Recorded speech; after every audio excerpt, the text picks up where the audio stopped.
திருச்சிற்றம்பலம். தென்னாடுடைய சிவனே போற்றி, எந்நாட்டவர்க்கும் இறைவா போற்றி, ஏகம்பத்துரையந்தாய் போற்றி, வாகம் பெண்ணுரு ஆனாய் போற்றி, அண்ணாமலையம் அண்ணா போற்றி, கண்ணார் அமுதக் கடலே போற்றி, காவாய் கனகத்திரளே போற்றி, கையிலை மலையானே போற்றி போற்றி. நமச்சிவாய வாழ்க, நாதந்தாள் வாழ்க. அன்பர்களுக்கு ஆன்ம வணக்கம். நீங்கள் கேட்டுக்கொண்டிருப்பதும் பார்த்து கொண்டிருப்பதும் சிகாரம் சைவநெறி பாடசாலை என்கிற டெலிகிராம் சேனல் மூலம் ஒவ்வொரு நாளும் அதிகாலை 5:20 மணிக்கு திருநெறிய தமிழோசையில் திருமந்திர ஓசை என்கிற தலைப்பின் கீழே 12 திருமுறையில் திருமந்திரம் என்கிற நூலை சிந்தித்து வருகிறோம். அந்த வகையிலே நம்முடைய நிகழ்ச்சிக்கு வருகை தந்துள்ள அத்துணை அடியார் பெருமக்களையும் வருக வருக என்று வரவேற்று அவர்களுடைய பொற்பாதங்களை மனம் மொழி மெய்களாலே வணங்கி நிகழ்ச்சிக்குள் இனிதே நுழைவோம். நுழைவதற்கு முன்பதாக 12 திருமுறை ஆசிரியர் துதி. நம் உடம்பென்னும் கோவிலில் உருவமதி என்னும் கோவிலை அடைதல்,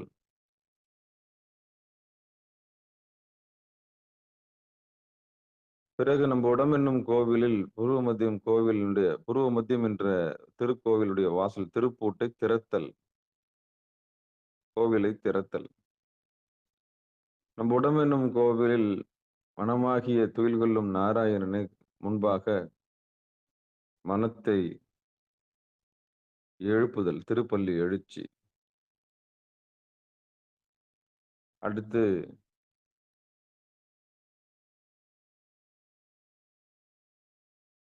இதை ஒரு வழக்கமாக நாம் வைத்திருக்கிறோம். 12 திருமுறை ஆசிரியர் துதி, திருக்கோவிலை அடைதல், திருக்கோவிலை திறத்தல், திருப்பள்ளி எழுச்சி. அந்த வகையிலே இன்றைக்குண்டான 12 திருமுறை ஆசிரியர் துதி அடியேன் படிக்கிறேன். சிவபெருமானே சிவசிவா. திருச்சிற்றம்பலம்.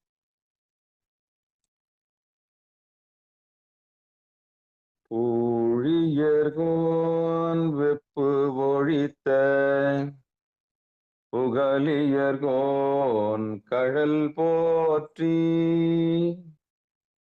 ஆழிமிசை கல்மிதப்பில் அணைந்த பிரான் அடி போற்றி, வாழி திரு நாவலூர் வன் தொண்டர் பதம் போற்றி, ஊழிமலி திருவாத ஊரர் திரு தாள் போற்றி.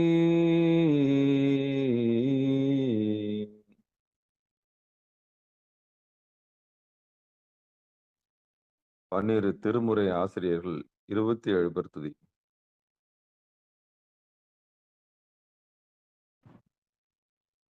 திருஞான சம்பந்தர், நாவரசர் சுந்தரர், திருவாத ஊரர் மற்றை, திருமாளிகை தேவர் சேந்தனார் கருவூரர் தெல்லு பூந்துருத்தி நம்பி, வருஞான கண்டராதித்தர் வேணாட்டடிகள் வாய்ந்த திருவாலி அமுதர், மருவு புருடோத்தமர் சோதிராயர் மூலர் மண்ணு திரு ஆலவாயார், ஒரு காரைக்கால் அம்மை ஐயடிகள் சேரவான் ஒலிகீரர் கல்லாடனார், ஒன் கபிலர் பரணர் மெய்யுனர் இளம் பெருமானோடு ஓங்கும் மதிரா அடிகளார்,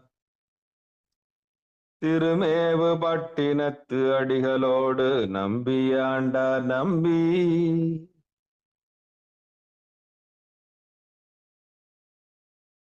திருமேவு பட்டினத்து அடிகளோடு நம்பியாண்டார் நம்பி சேக்கிழாரும் சிவநெறி திருமுறைகள் 12 அருள் செய்த தெய்வீக தன்மையோரே.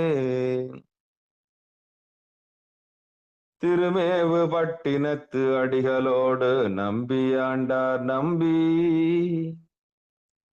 சேக்கிழாரும் சிவநெறி திருமுறைகள் 12 அருள் செய்த தெய்வீக தன்மையோரே. தெய்வீக தன்மையோரே. திருச்சிற்றம்பலம். அடுத்து திருக்கோவிலை அடைதல். காட்டூரிலிருந்து தேவி அம்மா வாங்க. திருச்சிற்றம்பலம். அடியார் பெருமக்களுக்கு இனிய காலை வணக்கம். திருக்கோவில் அடைதல். அருள்பெருகும் தனிக்கடலும் உலகுக்கெல்லாம் அன்பு செறி கடலுமாம் எனவும் ஓங்கும் பொருள் சமய முதல் சபையை நெறிதான் பெற்ற புண்ணிய 12 நவும் புவனம் மொய்ய இரு கடவுள் அருளும் உலகுக்கெல்லாம் ஈன்றாதான் திருவருளும் எனவும் கூடி தெருக்களை நாண கன்றும் அரசும் சென்று செஞ்சடைவார் வானவர் கோயில் சேர்ந்தார் அன்றே. நன்றி ஐயா. நன்றி பெருமானே.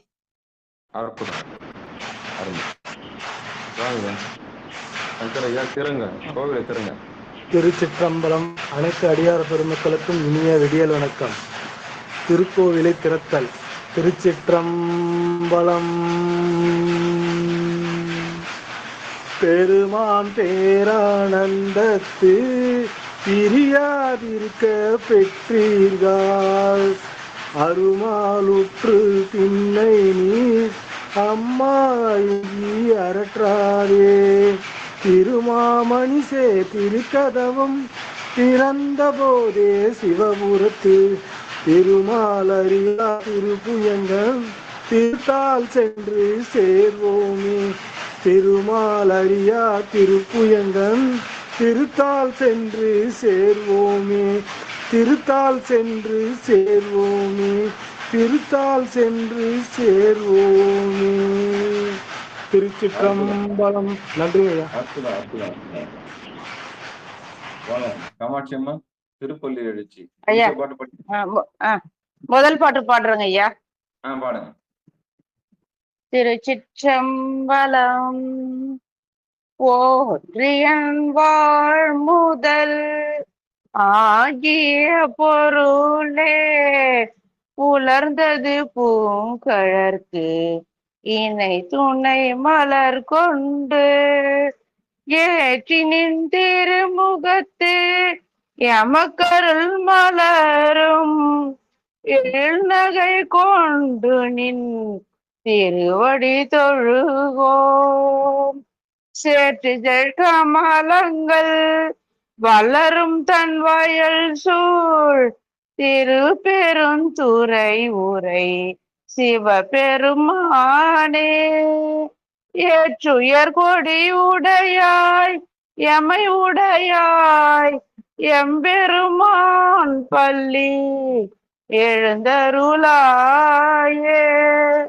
எம்பெருமான் பள்ளி எழுந்தருளாயே. சிற்றம்பலம். நன்றிங்க ஐயா. அற்புதமா சிவபெருமான் சிவசிவா. திருச்சிற்றம். அருமை அருமை அருமை. திருச்சிற்றம்பலம். தென்னாடுடைய சிவனே போற்றி. எந்நாட்டவர்க்கும் இறைவா போற்றி. ஏகம்பத்துரையந்தாய் போற்றி. வாகம் பெண்ணொரு ஆனாய் போற்றி. அண்ணாமலையும் அண்ணா போற்றி. கண்ணார் அமுதக்கடலே போற்றி. காவாய் கனகத்திரளே போற்றி.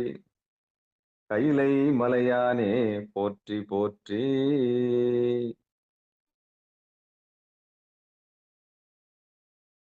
நமச்சிவாய வாழ்க. நாதன் தாள் வாழ்க. சிவபெருமானுடைய பெரும் கருணையினாலே திருமூல நாயனார் இயற்றிய திருமந்திரம் என்கிற ஒரு நூலை நாம் பாராயண முறையில் அல்லாமல் ஒவ்வொரு நாளும் ஒரு பாடலாக சிந்தித்து செல்கிறோம்.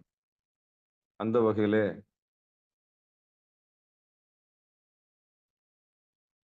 திருமூல நாயனாருடைய பொற்பாதங்களையும் நம்மை எல்லாம் இந்த செந்நெறியில் வைத்து அழகு பார்த்து கொண்டிருக்கிற சிவபெருமானுடைய பொற்பாதங்களை மனமொழி மெய்களாலே வணங்கி, அடியேனை இந்த செந்நெறியில் ஆட்படுத்திய என்னுடைய அறியாமையெல்லாம் நீக்கி எம்மையும் ஒரு பொருட்டாக்கிய நாயேனை தன்னடிகள் பாடுவித்த நாயகனை, பேயேன் எனது உள்ள பிழை பொறுக்கும் பெருமையனை, சீயேதும் இல்லாதென் செய்பணிகள் கொண்டருளும் தாயான ஈசருக்கே சென்று உதாய் கோத்தும்பி என்று மாணிக்கவாசருடைய வரிகளுக்கு இணங்க இந்த செந்நெறியில் ஆட்படுத்திய குருவர்களுக்கும்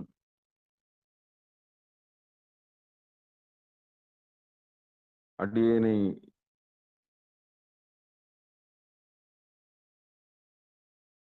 மயக்கங்கள் எல்லாம் தீர்த்து, அடியனுடைய மயக்கங்கள் எல்லாம் தீர்த்து, நல்வினை தீவனை எல்லாம் சொல்லி, பணிவெல்லாம் சொல்லிக் கொடுத்த என்னுடைய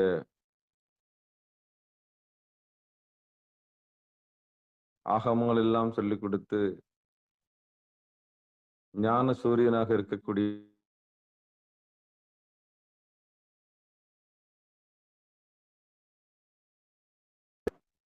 என் குருநாதருடைய பொற்பாதங்களில் உடல் பொருள் ஆவியெல்லாம் சமர்ப்பித்து திருமந்திரம் என்கிற நூலுக்கு நாம் செல்லுவோம். திருச்சிற்றம்பலம், தில்லையம்பலம்.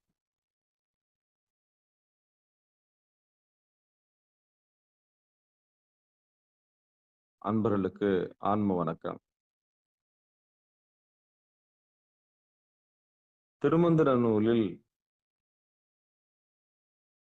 1ஆம் தந்திரம், 2ஆம் தந்திரம், 3ஆம் தந்திரத்தில் அப்பொழுதெல்லாம் அடியனுக்கு மிகப்பெரிய விருப்பம் இருந்தது. திருமந்திரம் நூலை பாராயண முறையில் அல்லாமல் ஒவ்வொரு பாடலும் ஒரு வருடத்திற்கு ஒரு முறை எழுதப்பட்ட பாடல், இது எப்படிப்பட்ட தோத்திர நூலா இல்ல சாத்திர நூலா, இப்படி ஒரு பொக்கிஷமாக இருக்கின்றதே, இதை நாம் அப்படி ஒப்புவித்து விட்டு செல்வது சரியாக இருக்குமா என்கிற ஐயப்பாடு இருந்து கொண்டே இருந்தது. திருவள்ளுவர் பொருள் வேறுபாடெல்லாம் இருந்து கொண்டிருக்கிறதே, எப்படி எதை நம்ம சொல்ல போகிறோம் என்று தெரியாமல் இருந்தோம். இறைவன் அதற்கும் ஒரு வழி வகுத்து கொடுத்தார். அப்பா, இப்படி இருக்கே சாமி அப்படின்னு வருத்தப்பட்ட பொழுதுதான் சாமி நமக்கு பொருள் பொதிந்து ஓரளவுக்கு அதை சிந்தித்து செல்லக்கூடிய கருணை நமக்கு ஏற்பாடு செய்து கொடுத்திருக்கிறார் சிவபெருமானே. சிவசிவா, சிவசிவா.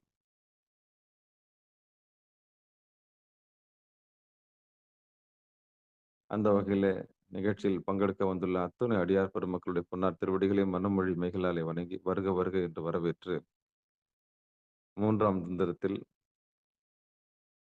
10வது அங்கமாக இருக்கக்கூடிய திரு அட்டாங்க யோகப்பேறு, அதில் இந்த அட்டாங்க யோகத்திலே யார் யார் எந்தெந்த நிலையில் எட்டியிருந்தாலும் அந்த நிலையில் அவர்களுக்கு உண்டான பரிசை இங்க பாடலாக அமைத்திருக்கிறார்கள், பலன்களை. அந்த பலன்களைத்தான் தற்போது நாம் பார்க்க இருக்கிறோம். இன்றைக்கு பிராணாயாமத்தினுடைய பலனை சொல்ல இருக்கிறார் திருமூல நாயனார். அது குறித்த பாடல் நாம் பாடுவோம். சிவபெருமான், சிவசிவா. செம்போர் சிவகதி சென்றெய்தும் காலத்து கும்பத்தமர குழாம் வந்து எதிர்கொள்ள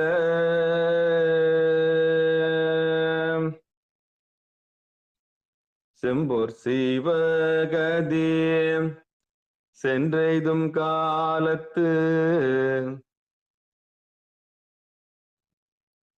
கும்பத்தமர குழாம் வந்து எதிர்கொள்ள எம்போர் தலைவன் இவனாம் எனச் சொல்ல இன்பக் கலவி இருக்கலுமாமே. எம்பொர்த்தலைவன் இவனாம் எனச் சொல்ல இன்பக் கலவி இருக்கலுமாமே.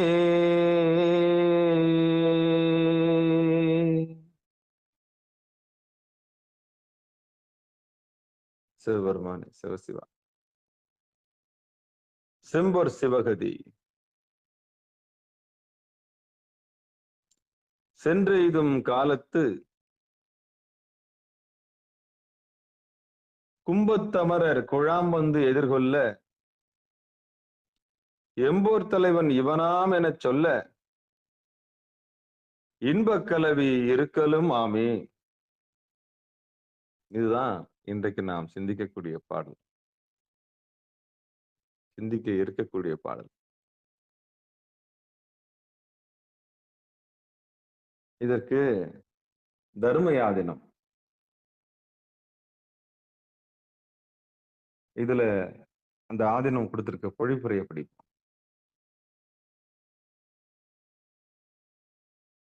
பாடலுக்கு உண்டான பொழிப்புரை. பிராணவாயுவை கும்பகம் செய்ததன் பிராணவாயுவை கும்பகம் செய்ததன் பயனாக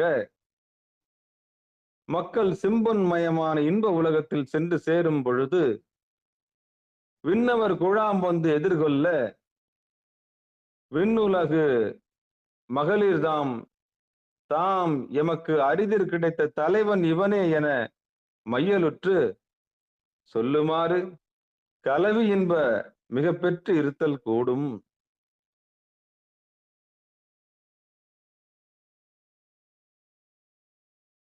இது தர்மயாதனம் கொடுத்த பொழிப்புரை. அதாவது மீண்டும் ஒரு முறை படிக்கிறேன். ஒவ்வொருத்தரும் ஒரு பொழிப்புரையை எழுதுறாங்க. ரொம்ப ஆழமான பார்வை உள்ளவங்க வேற மாதிரி எழுதுறாங்க. அதுல கொடுக்கப்பட்டிருக்க விஷயத்தை மட்டும் பார்ப்போம். ஏன்னா இந்த கும்பத்துக்கு கும்ப மரியாதைன்னு கூட சொல்லுவாங்க. அதையும் நம்ம பார்ப்போம். பிராண வாயுவை கும்பகம் செய்ததன் பயனாக மக்கள் செம்பொன் மயமான இன்ப உலகத்தில் சென்று சேரும் பொழுது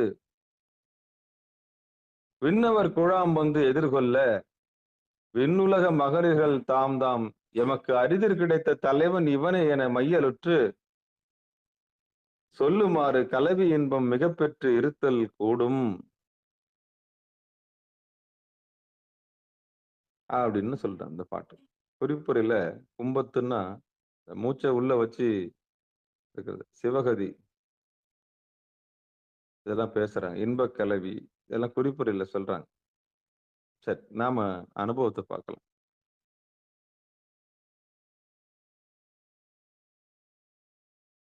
திருச்சிற்றம்பலம்.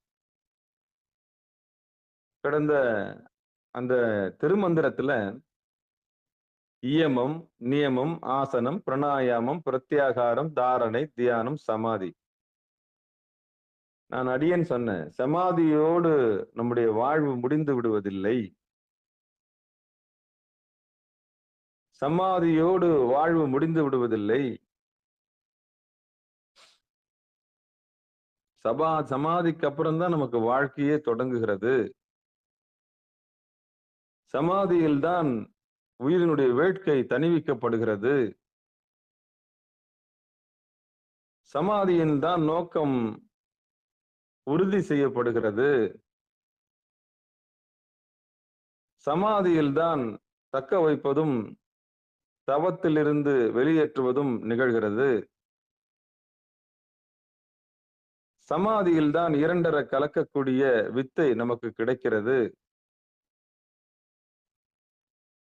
இப்படி ஒவ்வொன்றும் சமாதியில் சத்து சித்து ஆனந்தமாக மாற வாய்ப்பு இருக்கிறது. சமம் ஆதி ஆகிறது. ஒரு சாதகனுக்கு ஆதியே சமமாகிறது. காந்தகத்தோடு கலந்த இரும்பு காந்தகமாக மாறுவது சமாதி ஆகிறது. இப்படி சொல்லிக்கிட்டே போலாம். இப்படி சொல்லிக்கிட்டே போலாம். இஎம்எம் முதல் முறையா அல்லது நீக்கி நல்லது கைகொண்டு புருவ மத்தியம் பார்த்ததுக்கே, ஒழுக்கத்தை கடைபிடிச்சதுக்கே சிவன் எதிர்கொண்டு வந்து தாயை அனுப்பி குழந்தை எதற்காக புருவ மத்தியம் வந்திருக்கிறது என்று கேட்டு அரவணைப்பது இயமத்தினுடைய பலன். ஒரு ஒழுக்கத்தை தொடர்ந்து கடைபிடிப்பதால் வரக்கூடியதுதான் நியமம். அந்த நியமத்தின் பலன் வானவர் தேவர்கள் வந்து எக்காலம் முழங்க அழைத்து செல்லுவார்கள். அதுதான் நியமத்துக்கு உண்டான பரிசு. யார் யார் எந்த நிலைக்கு வந்தாங்களோ அந்தந்த நிலைக்கு உண்டான பரிசு நிச்சயம் உண்டு. தெய்வத்தால் ஆகாதேனும் முயற்சி தன் மெய்வருத்த கூலி தரும். வாழ்க்கையில் நல்லது எது என்று தெரிந்து கொண்ட பிறகு பெருமானே, வாழ்க்கையில் நல்லது எது என்று தெரிந்து கொண்ட பிறகு அல்லது நீக்கி படைத்து காத்து அழித்து மறைத்து அருளுவது ஒருவன் உலன் என்று நம்புகின்ற அடியார்களுக்கு இறைவன் ஒருவனே சிவபெருமானே முழுமுதற் கடவுளாக ஏற்றுக்கொண்ட அன்பர்களுக்கு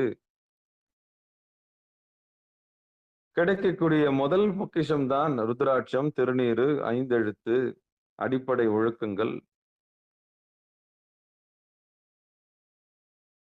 முன்னும் அவன் நாமம் கேட்டேன், பின்பு அவனுக்கு பிச்சியான் என்பது போல அத்தனை கிளை தெய்வங்களையும் வணங்கி வணங்கி நொந்து நொந்து நூலாகி பிறப்பு இறப்புக்கு ஆட்பட்ட உயிர்கள் கடைசியில் விடுதலை பெறுவதற்காக சிவபெருமானிடம் வருகிறது.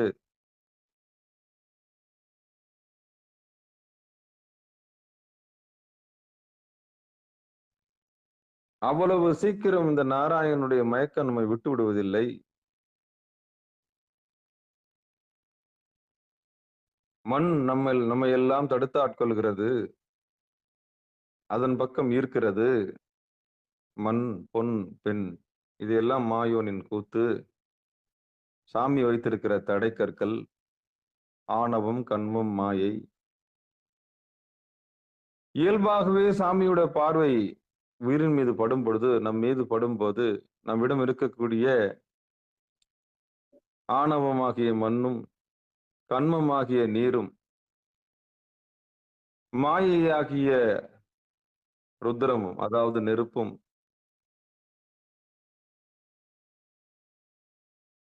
நம்மில் அடங்கி இருக்கிறது. அழியாது, அடங்கி இருக்கும். அதற்கு சிவபெருமானுடைய பார்வை தேவைப்படுகிறது. சாமி எப்படி வருவார்? குருவருளா வருவார். எப்படி வருவார்? எப்படி இன்பத்தை தருவார்? அருள் சக்தியா வருவார். குருவருளா வந்து நம்மள சரி செஞ்சு, திருவருளா வந்து அருள்னா பராசக்தி, திருவருளா வந்து நம்மளுக்கு ஆட்கொள்வார். தாயாய் முலையை தருவானே தாராதொழிந்தால் சபலையாய். தாய் என்னும் சால பருந்தினி என் பாவியனுடைய ஊனினை உருக்கி உள்ளொளி பெருக்கி. குருவருளாக வருகின்ற சிவபெருமான் திருவருளாக நமக்கு முலைகளை தருகிறான். பரஞானம் அபரஞானம் என்கிற வித்தையை நமக்கு தருகின்றான். ஒரு சாதகன் இயமத்தில் இருப்பதற்கே சிவபெருமானுடைய கருணை நாம் பெற்றோம். அவன் நியமத்தில் ஒரு ஒழுக்கத்தை கடைபிடித்துக் கொண்டே வந்தானால் அவனுக்கு கிடைக்கின்ற மரியாதையை நாம் 2ஆம் பாடலில் பார்த்தோம். ஒரு ஒழுக்கத்தை தொடர்ந்து கடைபிடித்து வருகிறவனுக்கு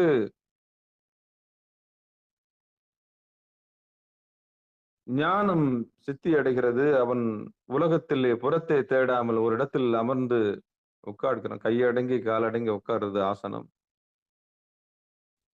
என்சான் உடம்பிற்கு சிரசே பிரதானம். அந்த சிரசில் கண்கள் இரண்டும் பெரிய பதம். காது, மூக்கு, புருவ மத்தியம், நெற்றி. வலதுகன் சூரியன், இடதுகன் சந்திரன், புருவ மத்தியம் திருவடி, அக்னி நேத்திரம்.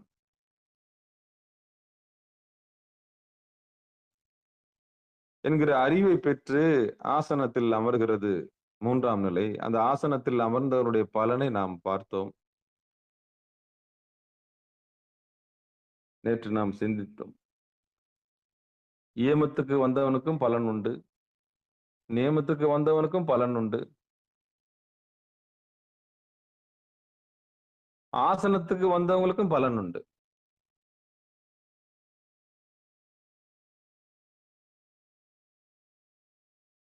ஆசனத்துக்கு வந்தவங்களுக்கும் பலன் உண்டு.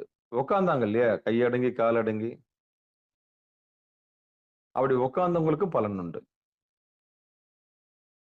அப்படி உட்கார்ந்தவங்களுக்கு என்ன பலன் உண்டு? காதுகள்ல துந்துபிகள் கேட்கும், எக்காலம் ஒலிக்கும், கைலாய வாத்தியம் கேட்கும், முழவும் ஒலிக்கும். இப்படி பல சத்தங்களோடு நம்மை எல்லாம் வரவேற்று அமரச் செய்யக்கூடியதுதான் ஆசனம், ஆதனம் அப்படின்னு நேத்து நாம் பார்த்தோம். இதுக்கெல்லாம் ஒவ்வொன்றுத்துக்கும் ஒரு பலன், ஒவ்வொன்றுத்துக்கும் ஒரு பலன். திருவருள் கருணையினாலே சிகாரத்துக்கு வருகின்றுள்ள அத்தனை அடியார்களுக்கும் திருவடினா என்னன்னு தெரியும்.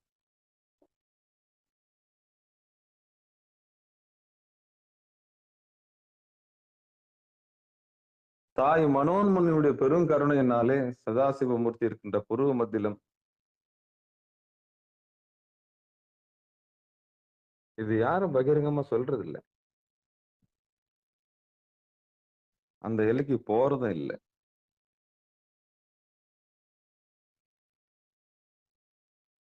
அந்த அளவுக்கு உடம்பு நம்மள விடுறதும் இல்லை. சரி, உடம்பு விட்டாலும் மனசு நம்மள அடுத்தது அதுவும் விட்டுறது இல்லை. சரி, மனசுக்கு அப்புறம் கடந்தாலும் மயக்கம் நம்மள விடுறதும் இல்லை. எல்லாமே சாமியோட கருணையா தான் எடுத்துக்கணும். எல்லாம் சாமியோட கருணையா தான் எடுத்துக்கணும். யாரையும் குறை சொல்லக்கூடாது.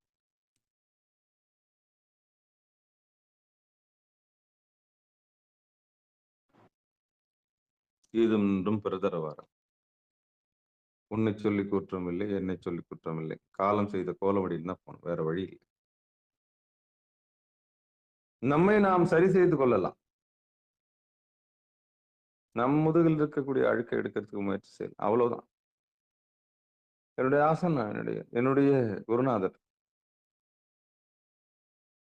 இந்த உலகத்தை ஒருபோதும் திருத்த இயலாது,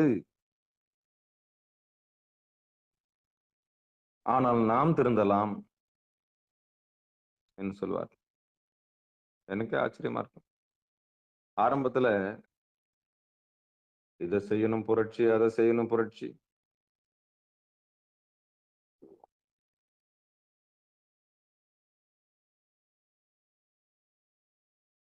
இத பண்ணணும் அதை பண்ணணும், ஒன்னும் பண்ண முடியல, ஒன்னும் நிமித்த முடியாது, யாரையும் திருத்த முடியாது, யாரும் திருந்த மாட்டாங்க. இந்த உண்மை தெரியாமலே நம்ம ஏதோ பண்ண போறோம் நம்ம நினைச்சிட்டு இருக்கோம். அது முடியவே முடியாது. இந்த உலகத்தை திருத்த முடியாதுன்னு சாமி சொன்னாங்க.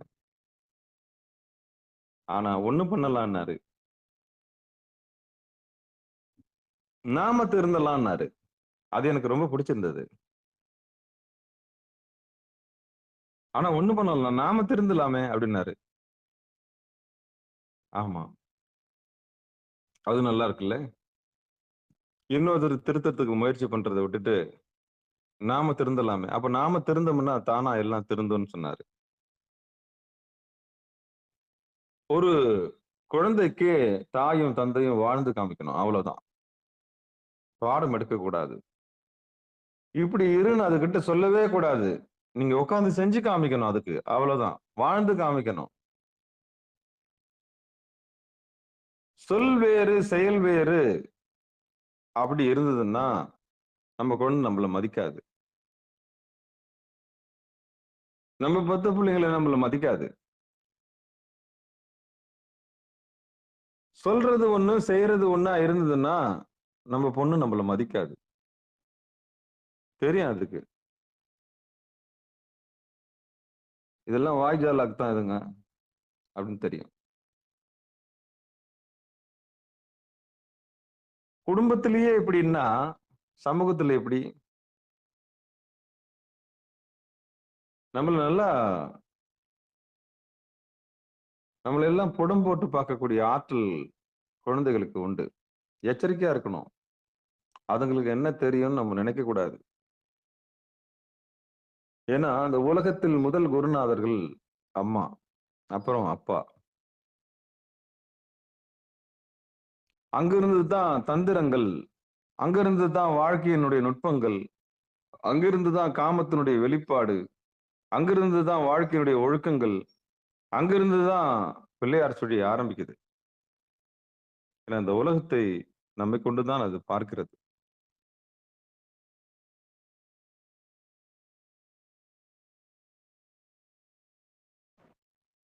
நீ மட்டும் ஒழுக்கமான்னு கேட்கும். ஒண்ணும் பதில் சொல்லவே முடியாது நம்மளால. நம்ம வயித்துல பிறந்து நம்மளே கேள்வி கேட்கும். நீ மட்டும் ஒழுக்கமான்னு கேட்கும். ஒரே ஒரு வார்த்தையில் நம்மள அடக்கிடும்.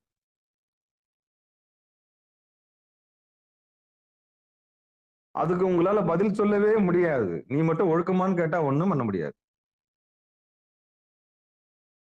ஏன்னா அந்த அளவுக்கு நம்ம நடந்துக்கிட்டோம். சொல்றது ஒண்ணு, செய்யறது ஒண்ணு. அப்போ குழந்தைங்களை அதிகாரம் பண்ண முடியாது, திருத்த முடியாதுன்ற ஒரு உண்மையை நீங்க தெரிஞ்சுக்கணும். அப்ப எப்படிதாங்க வளர்க்கறது அப்படின்னா, வாழ்ந்து காமிக்கணும். வாழ்ந்து காமிக்கணும். பேசக்கூடாது. செய்யணும்.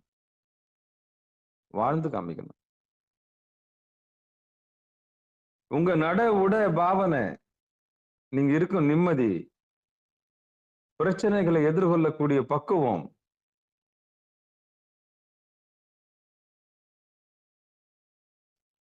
வரவு செலவுகளை கையாளக்கூடிய விதம், உணவளிக்கும் விதம், உணவு அருந்தும் விதம் எல்லாம் பக்திமயமாக இருக்கும்போது,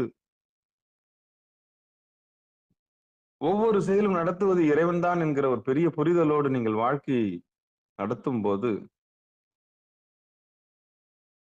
நிச்சயம் குழந்தைகளுக்கு மாறுதல் ஏற்படும்.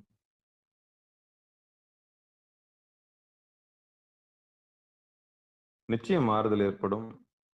நீங்க சொல்லவே வேண்டாம். ஒரு அப்பா படுகின்ற துயரத்தை ஒரு பெண் பார்த்து விட்டாள் என்றால், அவருக்காக நாம் படித்தே ஆக வேண்டும் என்று முடிவு செய்து விடுவாள். வாழ்ந்து காண்பிக்க வேண்டும். வறுமையை காட்டி வளர்க்க வேண்டும். கடினமான வாழ்க்கையை சொல்லி வளர்க்க வேண்டும். இப்படித்தான் குழந்தைகளை கொண்டு வர முடியுமா? அப்ப குழந்தைக்கே இந்த நிலைமைன்னா உலகத்தாருக்கு முதல்ல நாம சரியாக இருக்க வேண்டும். அடியனுக்கு கூட பலகீனம் இருக்கு. என்னுடைய தந்தையார் அரசாங்க ஊழியர் தான். காலையில எல்லாம் அழகா செஞ்சிருவாரு. விநாயகருக்கு தண்ணி ஊத்துறது, எல்லாம் பண்றது. ஒழுக்கமா எல்லாத்தையும் செஞ்சிருவார். மணி 3 ஆச்சுன்னா போதும். அரசாங்கம் விற்கிற அந்த மது வாங்கிட்டு வந்துருவார். எங்க தாத்தா கிட்ட கொஞ்சம் வச்சுட்டு அவர் எடுத்துக்குவாரு மாலையில 4 மணிக்கு 5 மணிக்கெல்லாம். அவ்வளவுதான். இப்போ நான் போய் உலகத்துக்கு பிரச்சாரம் செய்ய முடியாது. நல்லா தெரியும் உலகத்தாருக்கு. அப்பா ஆச்சாரமா இருப்பாரு. அப்புறம் மாலையில என்ன பண்ணுவாரு? அவருடைய உடல் வலி வேதனைக்காக விவசாயம் பண்றாரு. போறாரு, வராரு. அதை எடுத்துக்குவார். ஆல்கஹால் எடுத்துக்குவார். அப்போ நான் வந்து வெளியில என்ன சொல்ல முடியாதுன்னா, இப்படி இருன்னு நான் மத்தவங்களுக்கு சொல்ல முடியாது. காரணம் என்னன்னா, என்னுடைய குடும்பத்திலேயே நான் சரியாக இல்லை. மது வேண்டாம் என்று சொல்லக்கூடிய அளவுக்கு என்னால என்ன பண்ண முடியாது? பிரச்சாரமோ, இப்படி இருன்னு மத்தவங்களுக்கு சொல்லவே முடியாது. காரணம் என்னன்னா, அப்பதான் நான் யோசிக்க முடியும். என்னுடைய வீடே இப்படி இருக்கும்பொழுது நான் எப்படி வெளியில பேச முடியும்? எங்க வீடே சரியில்லாத பொழுது நான் எப்படி வெளியில மத்தவங்களுக்கு சொல்ல முடியும்? இது நியாயம் தானே? தர்மம் தானே? நெஞ்சு வந்து பதைக்கும். சரி. ஆத்ம தேடல்கள் உள்ளவங்களுக்கு மட்டும் நம்ம சொல்லுவோம்.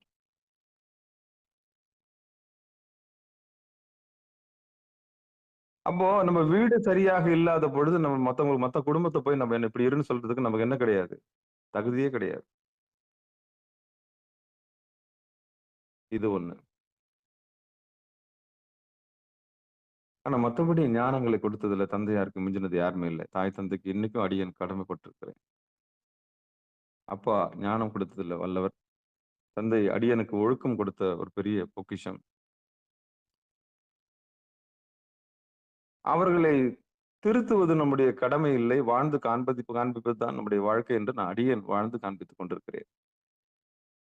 ஆனா இறைவன் உணர்த்த வேண்டும். அதான் கோரிக்கை வைத்திருக்கிறோம். சிவசிவா, சிவசிவா. அப்போ இந்த உலகத்தாரை நாம் திருத்த முடியாது என்கிறதில் அடியேன் தோல்வி அடைந்தேன்.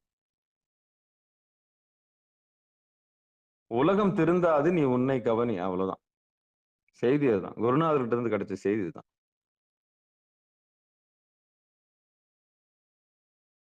இதுதான் கடமையை செய், பலனை எதிர்பார்க்காது. அடையாளம் தேடாதே, அங்கீகாரம் தேடாதே. இந்த அடையாளம் அங்கீகாரமும் உனக்கு ஒன்றும் தராது. பாராட்டு சான்றிதழும் சர்டிபிகேட்டும் உனக்கு என்ன தராது? விடுதலையை தராது. மாட்டிக்கலாம் வீட்டுல. இவர் வல்லவருங்க, நல்லவருங்க. அந்த ரத்தனம், இந்த ரத்தனம், ஏகப்பட்ட ரத்தனம் வாங்கியிருக்காருங்க. சரிங்க. விடுதலை வாங்கி தரங்களா? வாங்கலைங்க. என்ன விடுதலை வாங்கல? இன்னும் ஆணவத்திலிருந்து விடுதலை வாங்கல. இன்னும் கன்மத்திலிருந்து விடுதலை வாங்கல. இன்னும் மயக்கத்திலிருந்து தெளிவு பெறல. அப்புறம் எப்படி அவரு? இதுதான் செய்தி. அப்போ அந்த செய்தியை நாங்க உணர்ந்த பிறகுதான் திருத்துறதுன்றது ஆகாத காரியம் அப்படி முடிவு பண்ணோம். ஏன் இது அடியேன்னு சொல்ல வரேன்னா,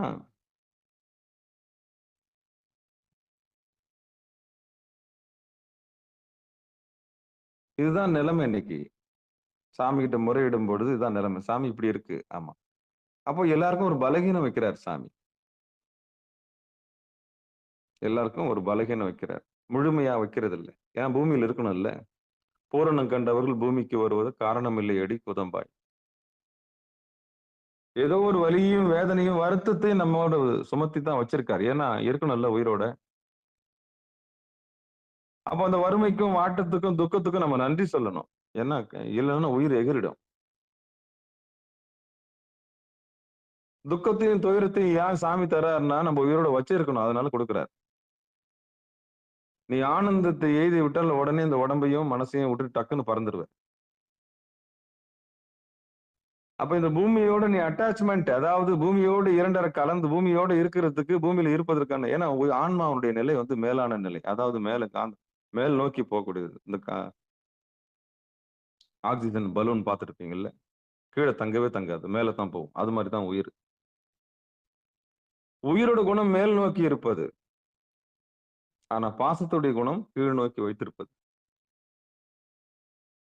அதான் ரெண்டும் கட்டான் உயிருக்கு எப்பவுமே நிலைமை. பாசமா பதியா இறைவனை பிடிக்கிறதா ரெண்டு. உயிரை சார்ந்த உயிர் வந்து எதை சார்ந்தது? ஆன்மா சார்ந்ததின் வண்ணம்னு சொல்லுவாங்க.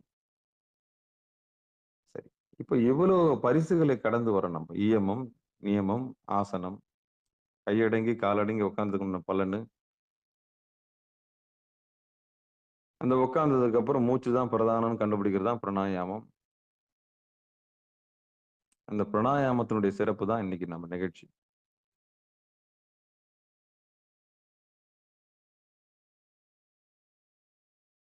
கையடங்கி காலடங்கி உட்கார்ந்து என்ஜான் உடம்புக்கு சிரசை பிரதானம், வலது கண்ணு சூரியன், இடது கண்ணு சந்திரன், திருவடி அக்னி நேத்திரம் எல்லாம் பார்த்துட்டீங்க. சரி, இந்த உடம்பு உயிரோட இருக்கிறதுக்கு காரணம் என்னன்னு பார்க்கும்போது உள்ள வந்து போற மூச்சு தான் ஒரு தெளிவு வருது. அதான் பிராணாயாமம். வர்றது மகேஸ்வரன், வெளியே போறது மகேஸ்வரின்ற உண்மை உங்களுக்கு தெரிஞ்சு போச்சு. அதுல இருந்து பிராணாயாமத்தை நீங்க வீணாக்குறது இல்ல. முறையா அதுக்கு ஒரு குருநாதர் வராரு. இதை சீர் செய்யறது எப்படின்னு. பிராணனை உள்வாங்கி அந்த கும்பித்தல் இப்ப சொன்னாங்க இல்லையா? கும்பத்தை யார் ஒருவர் இந்த மூச்சை வந்து ஆமை வந்து 300 வருடங்களுக்கு மேல வாழும். எப்படின்னா தன்னுடைய சுவாசத்தை கண்ட்ரோல்ல வச்சிருக்கும். அப்படி யார் ஒருத்தர் சீரா அந்த மூச்சை உள்ள வாங்கி அதை வைத்து தக்க வைத்து திருப்பி அதை வந்து பிராணனை மெதுவா கார்பன் டை ஆக்சைடு அதாவது வெளியே அந்த நல்லா எரிச்சு உணவையே காற்றையே சாப்பிடக்கூடிய ஆற்றல் கொண்டு பிராணாயாமத்தை செய்கிறார்களோ அவர்களுக்கு கும்பம் கொண்டு எதிர்கொண்டு வருவார்களாம் பொன்மயமான தேவர்கள், மகளிர்கள். அந்த தரிசனம் நமக்கு புருவ மத்தியில கிடைக்குது அப்படின்றது தான் இப்ப இந்த பாட்டு சொல்லுவார். மாணிக்கவாசகனார் வேற மாதிரி எழுதுறாரு. இப்படி ஆளாளுக்கு பொழிப்புரை மாறுபடுகிறது. இருந்தாலும் பார்க்கலாம். செம்போர் சிவகதி நீ என்ன கதி அடைவியோ கேக்குறாங்களா சண்டையில. நீ என்ன கதி அடைவியோ அப்படின்னு சொல்றாங்க இல்லையா?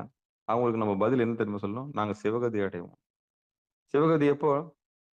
சிவ சிவ என்கிற தீவினையாளர் சிவ சிவ என்றிட தேவரும் ஆவார். சிவ சிவ என்றிட தீவினை மாலும் சிவ சிவ என்றிட தேவரும் ஆவார். சிவ சிவ என்ன சிவகதி தானே. அப்ப சிவகதி எப்போ வாய்க்கணும்? சிவ சிவன்னு சொன்னோம். கதின்னா என்ன? மூச்சு. மேலும் கீழே வந்து போறதுக்கு தான் கதின்னு பேர். நல்ல கதி. அப்ப கெட்ட கதி ஒண்ணு இருக்குதா? இருக்குது. அதான் மூக்கு வழியா போறது. கொரட்டையா போறது. கொரட்டை அடிக்கிற சத்தம் கேக்குது இல்ல? பார்த்துருப்பீங்களே. வாய் வழியா போறது. வீணா பிராணனை வீண் பண்றதுதான் அவகதி. பிராணனை சாப்பிடுறதுதான் நல்ல கதி.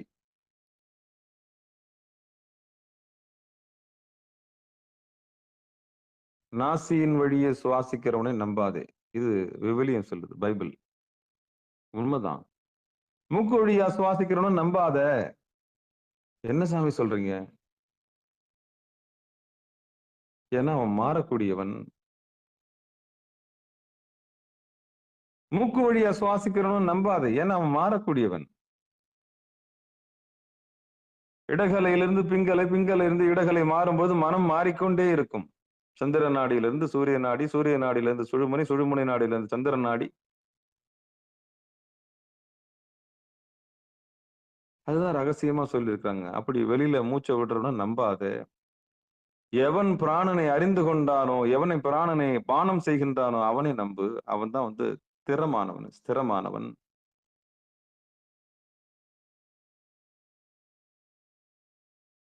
இங்கு ஒரு ஒழுங்கு நடக்கிறது. என்ன நடக்குது?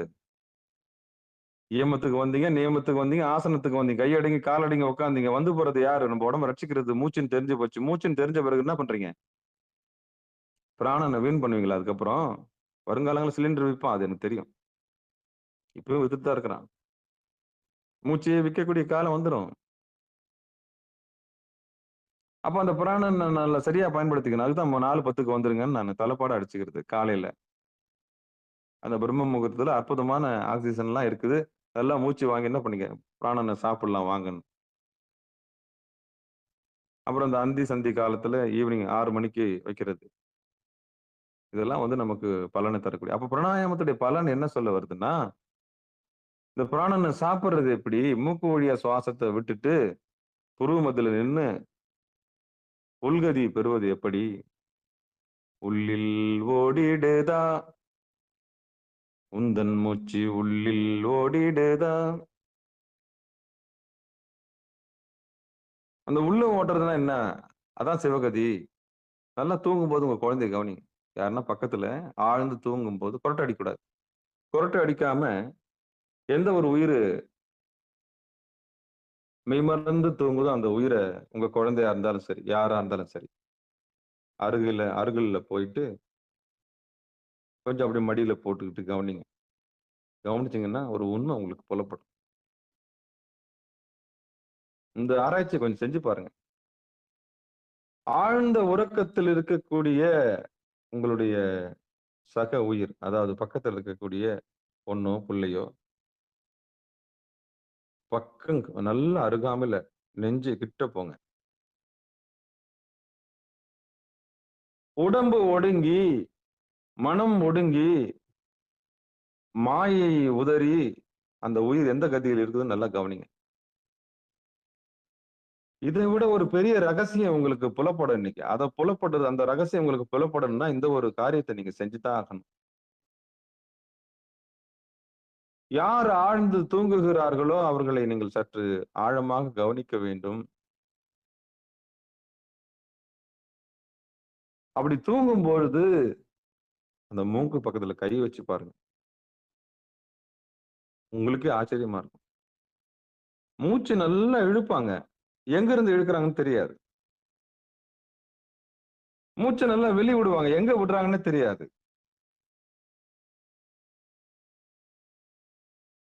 ஒரு ஆராய்ச்சி ஒரு ஆராய்ச்சிக்காகத்தான் இதை நான் சொல்றேன்.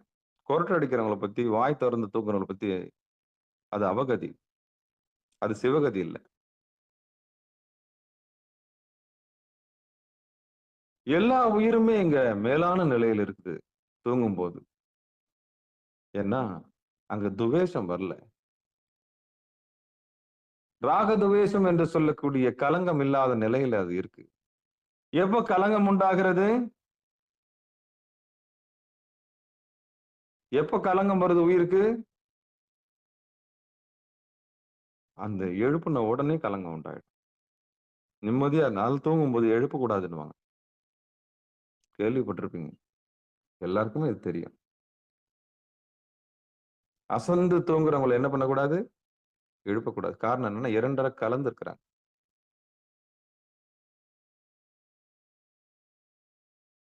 அந்த நிலையில் இருக்கிற உயிரினுடைய மூச்சை நீங்க கவனிச்சீங்கன்னா, ஒரு உண்மை உங்களுக்கு புலப்படும்.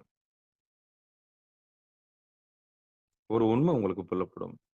அந்த ரகசியத்தை நீங்க தெரிஞ்சுக்குவீங்க.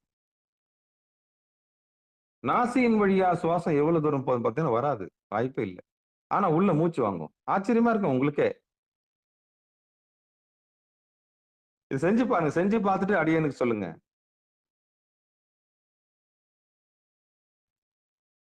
பிராணாயாமத்தினுடைய வெற்றி இங்கதான் மறைந்திருக்கிறது. பிராணனை பானம் செய்வது எப்படி என்று ஆழ்ந்து உறங்குகிற ஒரு ஜீவனிடம் நீங்கள் கற்றுக்கொள்ள வேண்டும். உடல் மறந்து, ஆணவத்தை மறந்து, தன் கருமமாகிய வினையிலிருந்து விடுபட்டு, மயக்கமாகிய மாயையிலிருந்து விடுபட்டு ஆழ்ந்து தூங்குகிற ஒரு உயிர், அது என்ன கதியில் இருக்கிறது என்று ஆழ்ந்து நீங்கள் கவனித்தீர்கள் என்றால், அதுதான் சிவகதி. தான் உண்டு, தன் வேலை உண்டு. ரட்சிப்பு மட்டும் நடக்கும். சகலன் நிஷ்கலன் என்கிற பெரிய அவஸ்தை இறைவனுக்கு உண்டு. இதுவரையும் கலங்கம் இல்லாத இறைவன் எழுப்பின உடனே என்ன ஆயிடுறான்? மனம் வந்து விடுகிறது, மாயை வந்து விடுகிறது, மனம் வந்து விடுகிறது, பிறகு உடல் பிரஞ்சை வந்து விடுகிறது. கலங்கமில்லாத இருந்த அந்த நீர் இப்பொழுது கலங்கி இறைவன் கலங்கமுள்ளவனாக வெளியே வருகின்றான். என்னென்ன மூட்டை சுமந்துட்டு வரான்? யான், எனது, என்னுடையது, இந்த ஜாதி, என்ன நன்னம், என் நிலம், என் வீடு, என் பொண்டாட்டி, ஆமா வண்டியை கழுவணும், அதை பண்ணணும், இதை பண்ணணும். அது வரைக்கும் ஆழ்ந்து தூங்கி கொண்டிருந்த அந்த உயிருக்கு எதுவுமே இல்லை.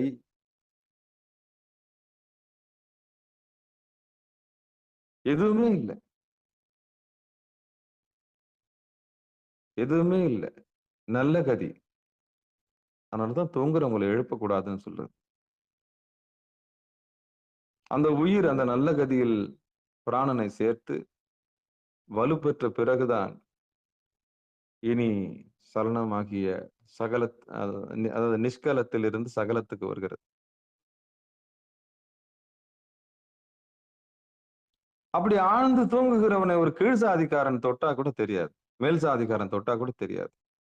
தொட்டா தீட்டுன்ற முறையெல்லாம் தெரியாது. அப்ப எப்ப தெரியும்? விழிப்புணர்வு பெற்ற பிறகு உயிர் நிஷ்கலத்தில் இருந்து, மயக்கத்தில் இருந்து மனத்தின் விழிப்புணர்வுக்கு வந்த பிறகு உடல் பிரஞ்சை பெற்ற பிறகு, யான் எனதென்று தெளிவு வந்த பிறகு, இதுவரையில் களங்கமில்லாது இருந்த சிவபெருமான் இப்பொழுது கலங்கிய நிலையில் வெளிப்படுகின்றான். அதான் சகலத்துவம். நிஷ்கலமாக இறைவனுக்கு 2 நிலைமை. இறைவனுக்கு 2 நிலைமை. கலங்கம் இல்லாமல் இருந்த நிலைமை, அதுதான் தூங்கும்போது உள்ள நிலைமை. கலங்கிய நிலைமை என்பது எழுந்த பிறகு உள்ளது. யான் எனது என்ற செருக்கு வந்த பிறகு. வானாகி மண்ணாகி வலியாகி ஒலியாகி ஊனாகி உயிராகி உண்மையுமாய் இன்மையுமாய் கோனாகி யான் எனதென்று அவரவரை கூத்தாட்டி வானாகி நின்றாய் என் சொல்லி வாழ்த்துவேனே. மனப்பாட பகுதி நம்ம எல்லாம் படிச்சிருப்போம். யான் எனதென்று அவரவரை கூத்தாட்டி, யாரு? சாமி. அப்போ ஒரு உயிர் ஆழ்ந்து தூங்கும் பொழுது கலங்கம் இல்லாமல் இருந்தது. அது சலனப்படும் பொழுது மாயையாகிய உடையை தரித்துக் கொண்டு, மனமாகிய சட்டையை போட்டுக்கொண்டு, மண்ணாகிய உடலை கையில் எடுத்துக்கொண்டு எழுந்து நிற்கிறது. என்ன வந்த காரியம் பார்க்கணும் இல்லையா? இதுக்கு பேரு சகலம்னு பேரு. சகலத்துவம். நிஷ்கலத்துவம்னா சிவகதி. இப்ப என்னாச்சு? மூச்சு வெளியே வந்துருச்சு. மூக்கு வழியா சுவாசம். ஏன்னா மனம் வெளியே வியாபதிச்சு இல்லையா? மனத்தினுடைய நீளம் தான் மூக்கினுடைய சுவாசம். நீங்க கும்பகோணத்துல இருந்து ஆஸ்திரேலியாவை நினைச்சீங்கன்னா ஆஸ்திரேலியா வரல உங்க பிராணன் செலவாகுது.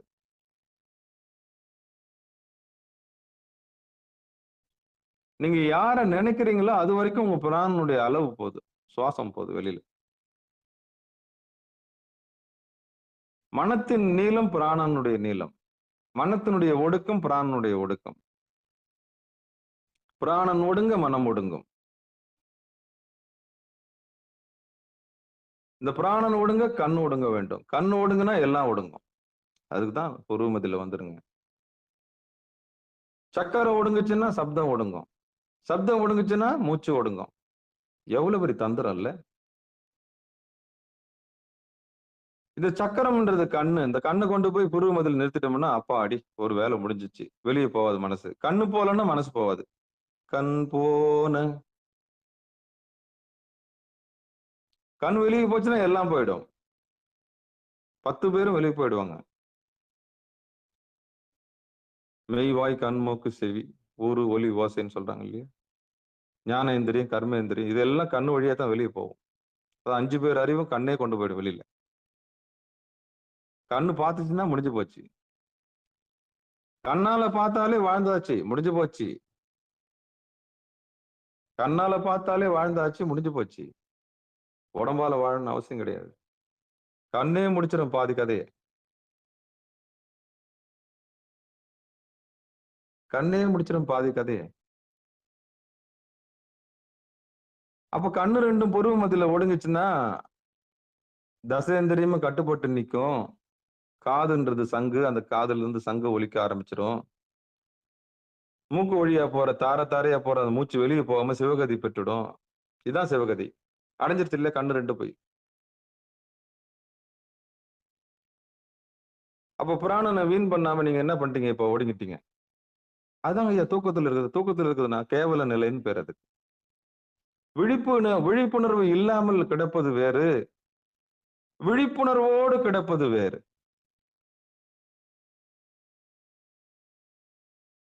அப்போ தியானம் பிராணாயாமம் என்னன்னா விழிப்புணர்வோடு தூங்குதல்.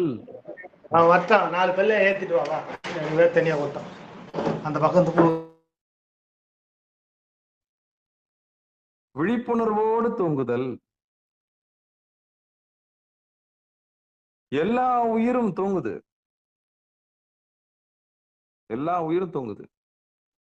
என்ன தூங்கலன்னா கதையே முடிஞ்சு போயிடும். தூங்கலன்னா கதையே முடிஞ்சு போயிடும். பாருங்க 6 மாசம் தூக்கம் நமக்கு. ஒரு வருஷத்துல எவ்வளவு நாள் தூங்குறோம்? நம்ம 6 மாசம் தூங்குறோம். யாருக்குன்னு தெரியுமா?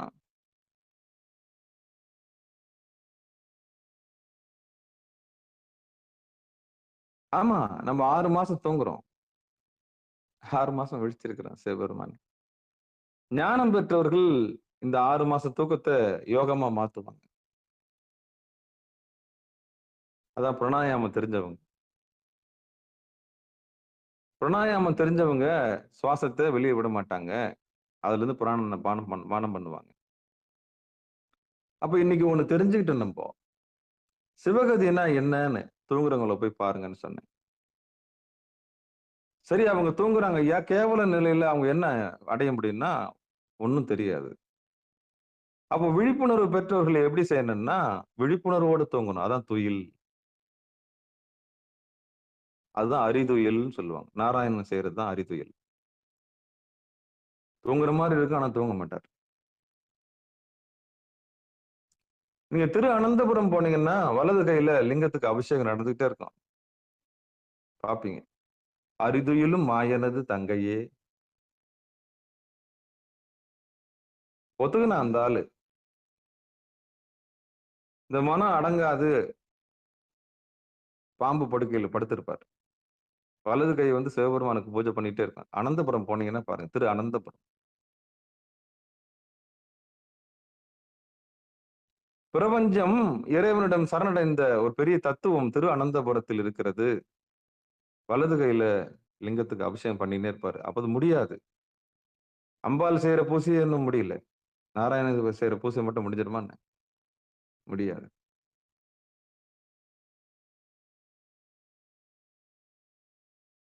அப்படி உயிராக இருக்கக்கூடிய பிராணன் மனமாக மயக்கத்திலிருந்து வெளியே வந்து மனமாக வியாபித்து பிறகு உடலிலே நான் எனது என்று வெளியே வரும்.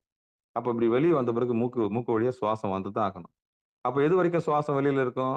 நம்முடைய மனசு வெளியில இருக்கிற வரைக்கும் சுவாசம் வெளிய இருக்கும். எது வரைக்கும் சுவாசம் உள்ள அடங்கும்? நம்ம சுவாசம் உள்ள பிராணன் உள்ள ஒடுங்க இருக்கும். எது வரைக்கும் பிராணம் உள்ள ஒடுங்கும்? கண்ணு 2 புருவ மத்தியில கூடும் தெரியும். கூடிடுச்சுன்னா எல்லாம் ஒடுங்கிடும். அவ்வளவுதான். மனம் வெளியே போவாது. லீக் ஆகாது. கண்ணு 2 அங்க சொருகணுமே. அப்ப மூச்சும் போகும். நல்லா பாருங்க. பிராணம் அங்க ஒட்டிச்சா மூச்சு நம்ம மூக்கு வழியா போவாது.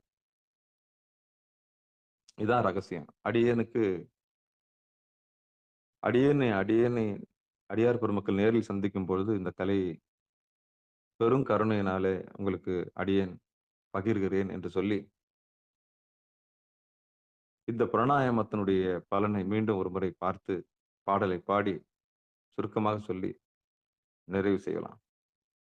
செம்பொர் சிவகதி சென்றெய்தும் காலத்து கும்பத்தமரர் குழாம் வந்து எதிர்கொள்ள எம்பொர் தலைவன் இவனாம் எனச் சொல்ல இன்பக் கலவி இருக்கலுமாமே. செம்பொர் சிவகதி. அதான் கவனிக்க சொன்னேன். ஆழ்ந்து தூங்குறவங்களை கவனிச்சீங்கன்னா கதி என்னன்னு தெரியும். நல்ல கதி அப்படின்னா ஒரு குருநாதர் வந்து உங்களுக்கு அந்த நல்ல கதியை சுட்டி காமிப்பார். அது வரைக்கும் உங்களுக்கு தெரியாது. அது வரைக்கும் மூக்கு வழியா உங்களுக்கு சுவாசம் போகும். உங்க புத்தி கீழே தான் இருக்கும். தொட்டு காண்பிக்காத வித்தை சுட்டு போட்டாலும் வராது. அப்ப சாமி குருவரில் உங்களை கூட்டு வைக்கணும். எப்பொழுதெல்லாம் நமக்கு வாய்ப்பு இருக்கோ, நேர்ல கிடைக்க வாய்ப்பு இருக்கோ, அப்போ அந்த சிவகதியை நம்ம அடியேன்னு சுட்டி காமிக்கிறது தயாரா இருக்கிறேன். அப்போ செம்பொர் சிவகதி. அப்படிப்பட்ட சிவகதி ஆகிய செம்பொர் சிவகதி புருவ மத்தியில் இருக்கு. சென்று எய்தும் காலத்து அப்படி ஒடுங்கிட்டிய உயிர்களுக்கு கும்பத்தமரர் குழாம் வந்து எதிர்கொள்ள. கும்பத்தமரர்னா என்ன? கும்ப மரியாதை செய்வாங்க. உள்ள இருக்கிற அமரர்கள். அமரர்கள்னா தேவர்கள். பரவாயில்ல. அநியாயத்துக்கு உலகத்துல அழிஞ்சு போற பொருளை தேடாம அழியாத இருக்கக்கூடிய இறைவனை தேடி இந்த உயிர் வந்துருச்சேன்னு சொல்லிட்டு கும்பத்து அமரர் குழாம் வந்து எதிர்கொள்ள அவங்க வந்து நம்மளை எதிர்கொள்வாங்களாம்.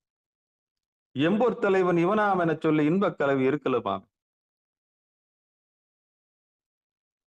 எம்பொர் தலைவன் தங்கமயமான தலைவன் வந்துட்டான்னு சொல்லிட்டு உள்ள இருக்கிற தேவதைகள்லாம் கலந்து நம்மளை உள்ள வச்சுக்குவாங்களாம். அதுக்கப்புறம் வெளியே விட மாட்டாங்களாம்.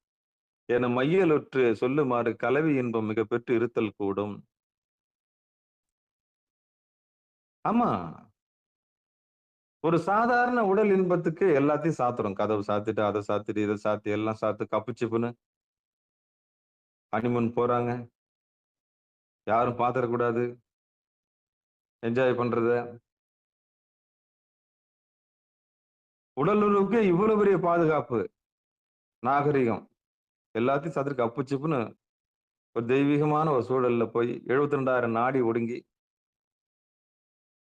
சுக்கிலம் வெளிப்பட்டு சுரோனிதன் வெளிப்பட்டு ஒரு பெரிய பேரின்பத்தை, ஒரு சிற்றின்பத்துல ஒரு பேரின்பத்தை அடைஞ்சு ஒரு உயிர் உற்பத்தி ஆகுறதுக்கே இவ்வளவு கூத்துன்னா, அந்த கலவி இன்பத்துக்கு இவ்வளோ பெரிய கூத்துன்னா, ஏன்னா நம்ம உற்பத்தி நம்மள எல்லாம் படைச்சது இல்லையா? அது இல்லைன்னா முடியாது இல்ல. நம்ம எல்லாம் யோனி வழியா தானே வந்தோம். வானத்துல இருந்து குதிக்கல இல்ல. அப்ப ஆசாபாசங்கள் எல்லாருக்கும் இருக்கத்தானே செய்யும். நம்ம எல்லாம் மிருகம் தானே. எப்ப மனிதன் ஆகுறோம்? மனம் பக்குவப்பட்ட பிறகு மனிதன் ஆகுறோம். அப்ப எப்ப தெய்வம் ஆகுறோம்? புருவ மத்தியத்துக்கு வந்த பிறகு தெய்வம் ஆகுறோம். எப்ப இறைவன் ஆகுறோம்? புருவ மத்தியத்தையும் கடந்து துரியத்தையும் தாண்டி கலக்கும் போது இறைவன் ஆகுறோம். அப்போ மிருக நிலையில இருந்த நம்ம மனிதன், அதான் மனித நிலைக்கு வர்றதுக்கு மனம் ஒரு காரணமா இருக்கு. மனித நிலையில இருந்து நம்ம தெய்வ நிலைக்கு வர்றதுக்கு புருவ மத்தியம் ஒரு வழியா இருக்கு. தெய்வ நிலையில இருந்து நம்ம இறை நிலையை அடையறதுக்கு ஒரு வழியா இருக்குது.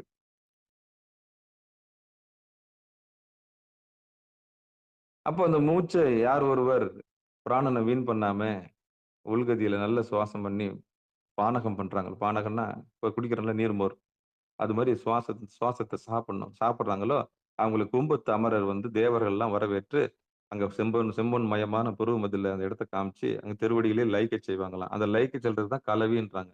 அப்போ அந்த கலவிக்கு இந்த கலவிக்கு என்ன வித்தியாசம்?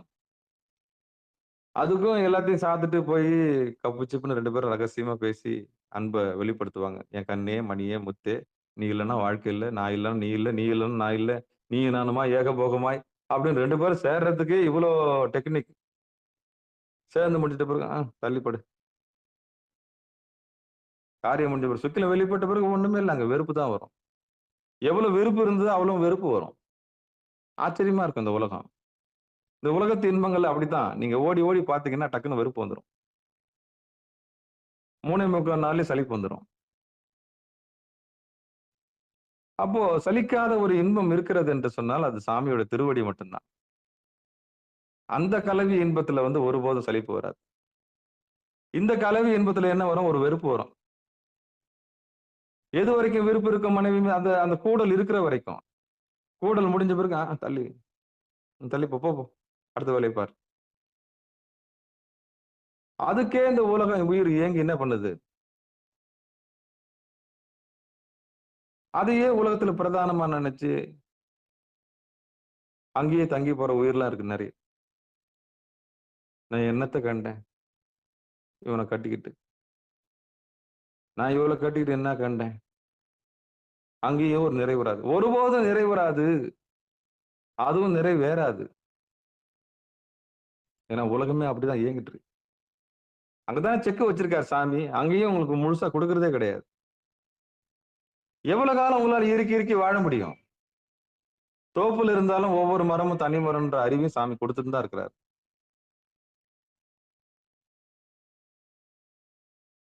ஆமா, உணர்த்துறாரு. ஞானம் பெறுவதற்கு தான் நம்ம எல்லாம் வந்திருக்கோம், திருவடி பெறுவதற்கு தான் வந்திருக்கோம். அப்ப இந்த சிற்றின்பங்கள் மூலமாக நாம் பேரின்பை அடைவதற்கு வழி காட்டுறதுதான் சாமி நம்மளுக்கு தனு கரண புவன போகம் கொடுத்திருக்கிறார். தனுன்னா உடம்பு.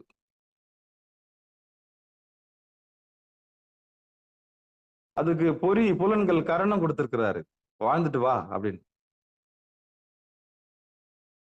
போகம் வேற கொடுத்திருக்கிறாரு. துய்த்துட்டு வா, பட்டுட்டு தான் வா, ஏன் நல்லது கெட்டது பார்த்துட்டு தான் வா. தனு கரண புவன போகம், புவனம் கொடுத்த 7 14 லோக்கல் எத்தனை 128 புவனங்கள், அத்தனை அனுபவிச்சுட்டு வா. அப்படியே ஆகட்டும், அனுபவிச்சுட்டு வா. ஆனா நல்வினை தீவனை என்ன சாராது, ஒன்னைத்தான் சாரும். அப்ப உஷாராயிடணும். நம்ம படைத்தவன் வேணுமா, படைக்கப்பட்ட பொருள் வேணுமா அப்படின்னு உஷாராகி சாமியை பிடிச்சுக்கணும்.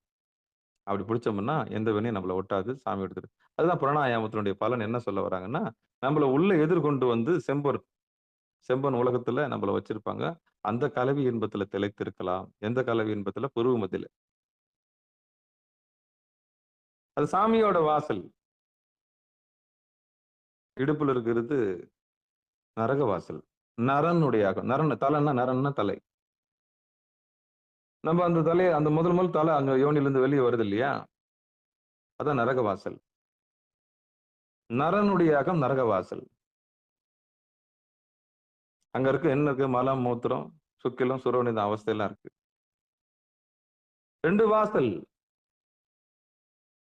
ஒண்ணு சாதாரண யோனி, இன்னொன்னு விச்சுவ யோனி.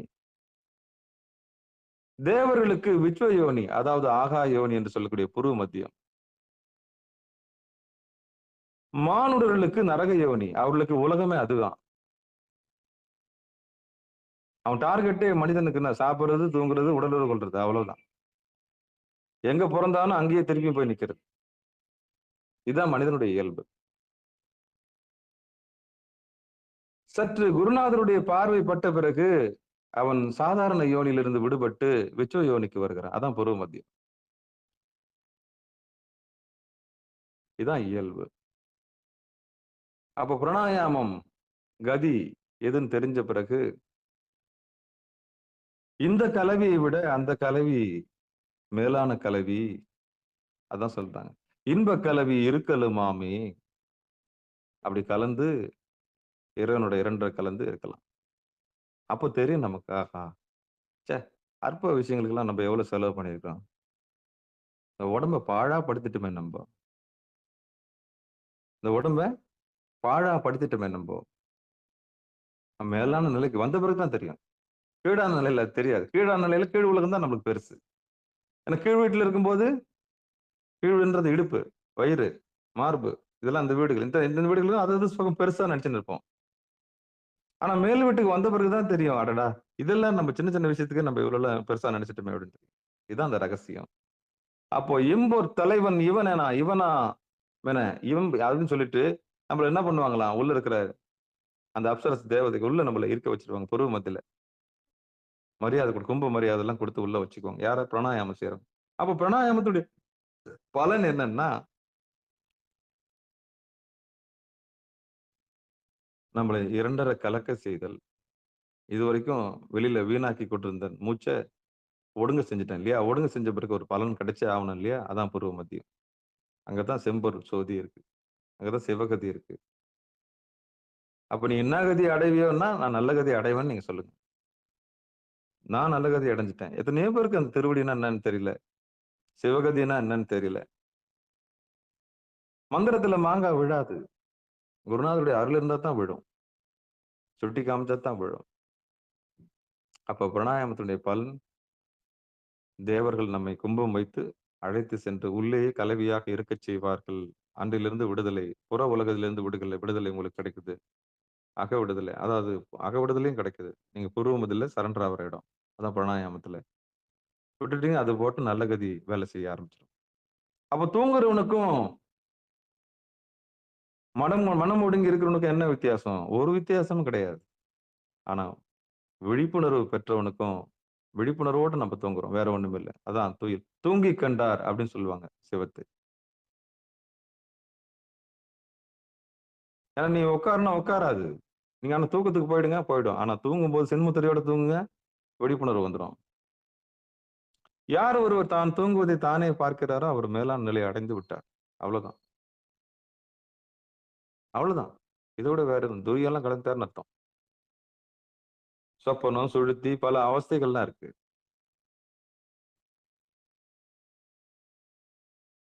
மகிழ்ச்சி. பேசினா நம்ம பேசிட்டே போலாம். அந்த வகையில பிராணாயாமத்தினுடைய மகிமை இன்னைக்கு சொல்லப்பட்டிருக்கு. 2 கலவி என்பதை நம்ம பார்த்தோம்.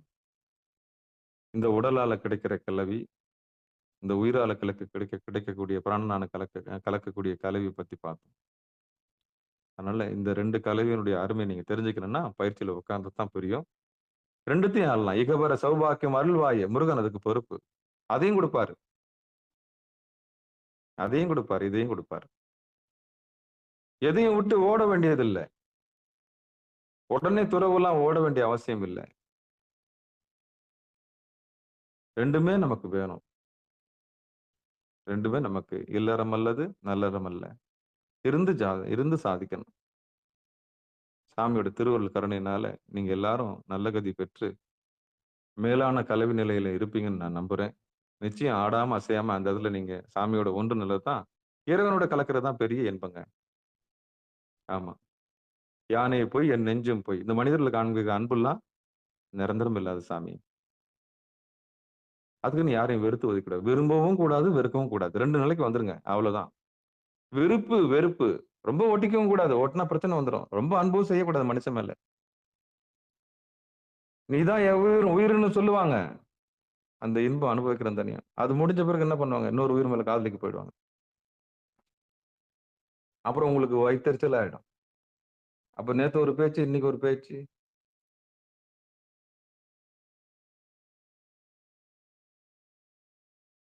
அப்ப நேத்து ஒரு பேச்சு, இன்னைக்கு ஒரு பேச்சுன்னா, இந்த விபச்சாரம் செய்யற மனச புரிஞ்சுக்குவாங்க. அப்பா, சாதாரண விஷயம் கிடையாது இந்த மனசு. நேத்து ஒருத்தர் கூட இருக்குது, இன்னைக்கு ஒருத்தர் கூட இருக்குது, நாளைக்கு ஒருத்தர் அப்பா, அப்பா, அப்பா, அப்பா, அப்பா, அப்பா. என்னென்ன ரூபம் எடுக்குது பாருங்களேன் அந்த மனசு. அத புரிஞ்சுக்கிட்டவங்க என்ன பண்ணிட்டாங்க, ரைட்டு உன் வேலை இதுதான். வியாபாரி. நீ ஒரு விபச்சாரி. நீ உன் வேலைய செஞ்சுட்டு தான் இருப்ப. நான் உன்னை கடந்துடுறேன் அவ்வளவுதான். உன் டியூட்டி அது, உன் புத்தி அது அவ்வளவுதான். அப்ப கண்டம் கொண்டு போய் அங்க வச்சுட்டு நம்ம என்ன பண்ணணும்? சிவகதியில போயிடுறோம். உள்ள இருக்கிற கல்விக்கு போயிடணும். இல்லைன்னா மனம் ஒரு வியாபாரி. வெளியே கொண்டு போய் வேற ஒரு தொழில கொண்டு போய் நம்ம சேர்த்துருவோம். பிறவிக்கு வித்துடுவான். வேற ஒண்ணுமே இல்ல. அதனால நல்ல கதின்றது 2 கலக்கிற கதி. அவகதின்றது மீண்டும் பிறப்புக்கு உள்ள ஒரு கதி. அதான் பிராணாயாமம். இதான் பிராணாயாமத்தினுடைய பலன். இது குருநாதருடைய அருள்னால நம்ம உள்ள ஒடுங்குற வித்தைய கத்துக்கலாம். இன்னைக்கு சொன்ன செய்திய நீங்க செஞ்சு பாருங்க. யாரெல்லாம் ஆழ்ந்து தூங்குறாங்களோ, ஆனா கொரட்டை அடிக்கக்கூடாது. மூச்சு பிராணம் வெளிய போகக்கூடாது. வாய் தொறந்து வாய் பொளந்துன்னு தூங்கக்கூடாது. அங்கெல்லாம் அந்த ஜீவன்லாம் நல்ல கதி அடையல இன்னும். எது நல்லா தூங்குறதே தெரியக்கூடாது. தேன் ஒழுகுற மாரி இருக்கணும். அந்த அளவுக்கு அந்த ஆழ்ந்த அமைதியில தூங்குறவங்கள பார்த்து கவனிச்சு, அந்த உயிர் என்ன நிலைமையில இருக்குதுன்னு பாருங்க. அந்த நிலையத்தான் நம்ம விழிப்புணர்வோடு அடைய போறோம். அதான் பிராணாயாமம். சரியா? இதுகாரும் பொறுமையாக கேட்ட அத்தனை உள்ளவங்களுக்கும் மனமார்ந்த நன்றி சொல்லி, மனமொழி மெய்களாலே வணங்கி நிகழ்ச்சி இனிதே நிறைவு செய்வோம். வாழ்த்து. மண்ணில் நல்ல வண்ணம் வாழலாம் வைகளும், எண்ணின் நல்ல கதிக்கு யாதும் ஒரு குறைவில்லை.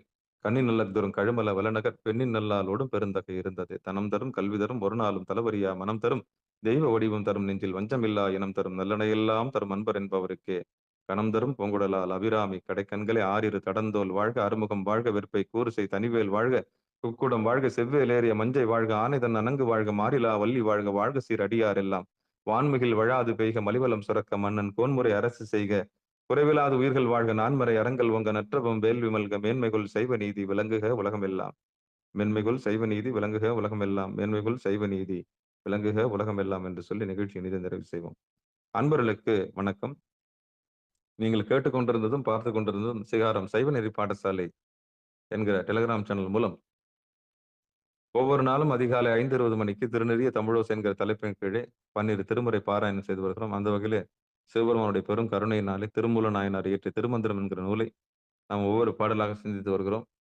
நம்முடைய நிகழ்ச்சிக்கு வருகை தந்த அத்துணை அடியார் பெருமக்களுடைய பொன்னார் திருவடிகளை மனமொழி மெய்களாலே வணங்கி நிகழ்ச்சியை நீதி நிறைவு செய்வோம். மீண்டும் இன்று மாலை 6 மணிக்கு திருவடி பணிதல் நிகழ்ச்சியிலும், பிறகு 8 மணிக்கு சிறப்பு நிகழ்ச்சியிலும், பிறகு 9:50க்கு அகப்பூசை நிகழ்ச்சியிலும் சந்திக்கலாம் என்று கூறி விடைபெறுகிறோம். நற்றுணையாவது நமச்சிவாயவே. நன்றிங்க. அனைவருக்கும் வணக்கம். திருச்சிற்றம்பலம், தில்லையம்பலம். அனைவருக்கும் வணக்கம். நன்றி.